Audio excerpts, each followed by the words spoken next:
নমস্কার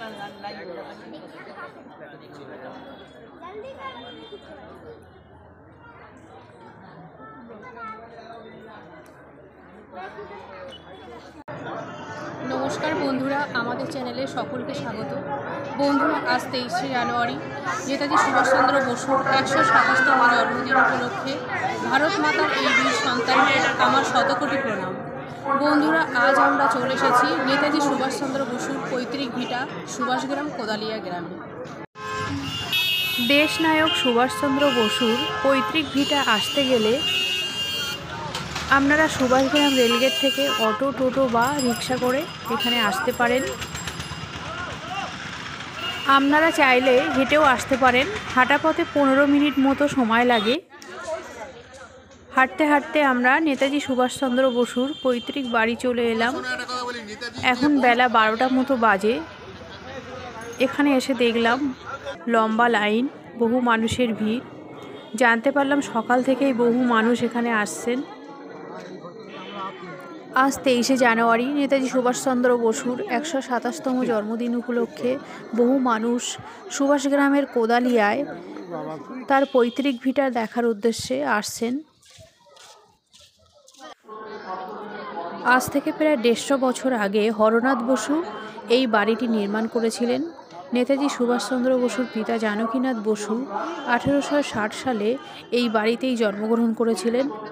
পরে অবশ্য তিনি 1885 সাল নাগাদ কটকে চলে যান পরিবার নিয়ে। সেখানেই নেতাজি সুভাষচন্দ্র বসুর জন্ম হয়। এরপর কিছুদিন আবার জানকীনাথ বসু কটক থেকে পরিবার নিয়ে কলকাতায় চলে আসেন। এলগিন রোডের বাড়িতে বসবাস করতে শুরু করেন, যেটি এখন নেতাজি ভবন নামে পরিচিত। তবে তিনি প্রায়ই চিংড়িপোতার বাড়িতে আসতেন। নেতাজি সুভাষচন্দ্র বসুর চিংড়িপোতার এই বাড়িটিই কিন্তু বর্তমানে সুভাষগ্রামের কোদালিয়ার বাড়ি নামে পরিচিত। জানকীনাথ বসু যখন কলকাতার এলগিন রোডের বাড়ি থেকে চিংড়িপোতার এই বাড়িতে আসতেন, তখন তিনি মাঝে মধ্যেই ছোট্ট নেতাজিকে সঙ্গে নিয়ে আসতেন। নিচের তলার ঘরগুলি সবই তালাবন্ধ। একটা ঘরের জানালা খোলা ছিল, সেখান থেকেই আপনাদের জন্য ভিডিও করলাম। আমরা বাড়ির বারান্দায় দাঁড়িয়ে আছি। এবার সিঁড়ি দিয়ে দোতলায় যাব, যে ঘরে নেতাজি সুভাষচন্দ্র বসু থাকতেন এবং তার ব্যবহার করা আসবাবপত্র যা কিছু আছে সব কিছুই আপনাদের সাথে শেয়ার করব। দোতলায় যাওয়ার সিঁড়িটা খুবই সরু। আমরা চলে এলাম দোতলায় গেটের মুখে দাঁড়িয়ে আছি। বন্ধুরা, আপনাদেরকে সব কিছু শেয়ার করব বললাম, কিন্তু দোতলায় ওঠার পরে দেখলাম এখানে যারা আছেন তারা ভিডিও করতে বারণ করছে। কারণ ভিডিও করলে সময়টা অনেক বেশি লাগে, অন্যদের দেখার অসুবিধা হয়, যেহেতু অনেক ভিড় এখানে। খুব অল্প সময়ের মধ্যে অল্প ভিডিও করতে পেরেছি আমরা। সেই একই রকম খাট বিছানা আগের মতোই অপরিবর্তিত আছে। কিছু বাসনপত্রও আছে যেগুলো আমরা ভিডিও করতে পারিনি। কলকাতা থাকাকালীন নেতাজির বাবা প্রত্যেক বছর দুর্গাপুজোয় এই বাড়িতে আসতেন। পরবর্তীকালে নেতাজি সুভাষচন্দ্র বসুর অনুপ্রেরণায় গোপনে গড়ে ওঠে এই বাড়িতেই স্বদেশী আন্দোলনের ভিত। এইভাবেই এই বাড়িটির নাম ভারতীয় স্বাধীনতা সংগ্রামের ইতিহাসের সাথে জুড়ে যায়। এই সেই সুড়ঙ্গ যেখান দিয়ে স্বদেশী আন্দোলনকারীরা প্রয়োজনে পালিয়ে যেত। দেখুন বন্ধুরা, এখনও কত ভিড়। যত সময় যাচ্ছে মানুষের ভিড় তত বেড়েই চলেছে। আবারও আরেকবার দেখে নিন নেতাজি সুভাষচন্দ্র বসুর পৈতৃক ভিটা। আর দোতলায় যে ঘরটা দেখালাম, ওই ঘরেই কিন্তু মাঝে মধ্যেই নেতাজি সুভাষচন্দ্র বসু এসে থাকতেন। এই বাড়ির পুকুর পাড়ে ও বাগানে ইংরেজদের নজর এড়িয়ে নেতাজি সুভাষচন্দ্র বসু গুপ্ত সমিতির সভা করতেন। নেতাজি সুভাষচন্দ্র বসুর বাড়ির সামনের পুকুর, রাস্তা, বাগান সব কিছু সাজাতে 60 লক্ষ টাকা বরাদ্দ করেছেন রাজ্য সরকার। নেতাজি সুভাষচন্দ্র বসুর জন্মদিনে তার পৈতৃক ভিটাতে দাঁড়িয়ে ঘোষণা করলেন নেতাজি কৃষ্টি কেন্দ্রের প্রধান তথা রাজপুর সোনারপুর পৌরসভার চেয়ারম্যান পল্লব দাস মহাশয়। বন্ধুরা, এবার আমরা যাব নেতাজি সুভাষচন্দ্র বসুর মিউজিয়ামে।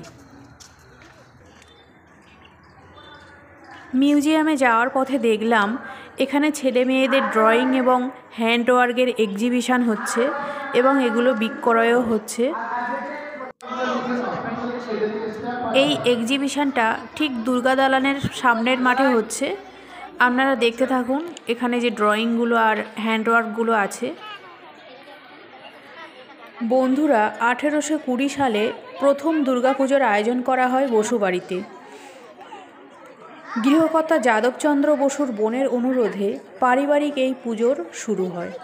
পরে বংশানুক্রমে সেই দায়িত্বভার গ্রহণ করেন জানকীনাথ বসু। বলে রাখি বন্ধুরা, বেশ কয়েক বছর বসু পরিবারে পুজোর আয়োজন করেছিলেন গোবিন্দ চৌধুরী। তিনি বিবাহসূত্রে বসু পরিবারের মেয়ের বংশধর। নেতাজি সুভাষচন্দ্র বসুর পৈতৃক বাড়ি বা পৈতৃক ভিটা সব দিন খোলা থাকে না, কয়েকটি বিশেষ বিশেষ দিনে খোলা থাকে। যেমন 23শে জানুয়ারি নেতাজি সুভাষচন্দ্র বসুর জন্মদিনে, 26শে জানুয়ারি প্রজাতন্ত্র দিবসে এবং 15ই আগস্ট স্বাধীনতা দিবসে খোলা থাকে। দেখুন বন্ধুরা, ছেলে মেয়েগুলো এখানে ড্রয়িং করছে বসে। অনেকে নেতাজি সুভাষচন্দ্র বসুর মূর্তি আঁকছে।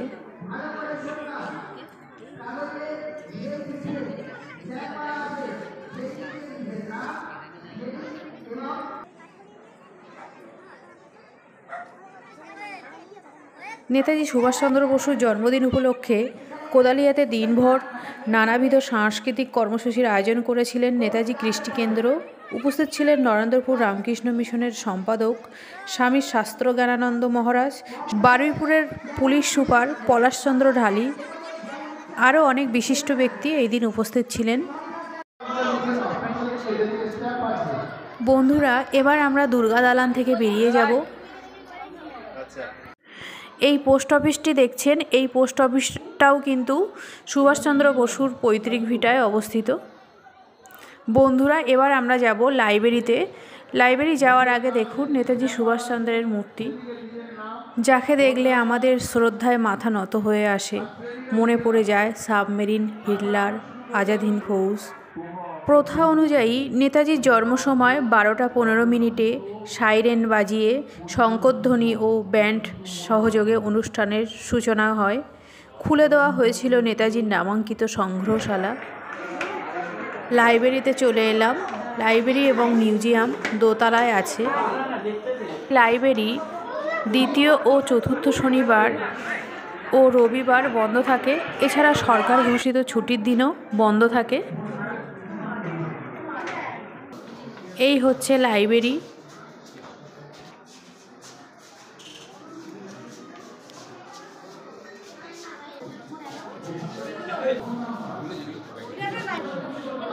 এবার চলুন নেতাজি মিউজিয়ামে।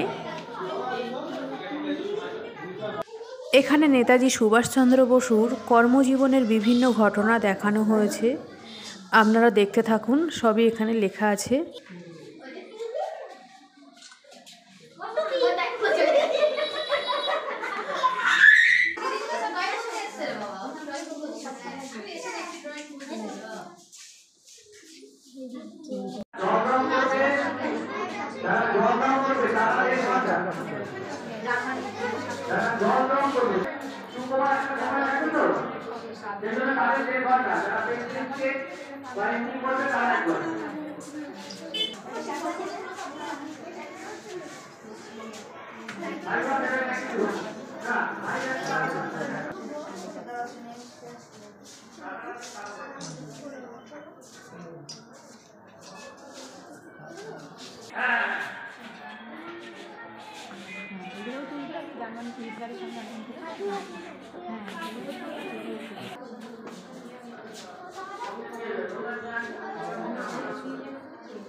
এবার আমরা বেরিয়ে যাব লাইব্রেরি থেকে।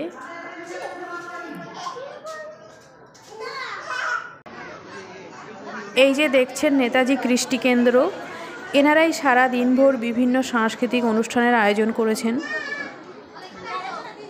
দেখুন এখানে অনেক ছেলেমেয়েরাই কিন্তু ড্রয়িং করছে, এখানে ড্রয়িংয়ের প্রতিযোগিতা হচ্ছে।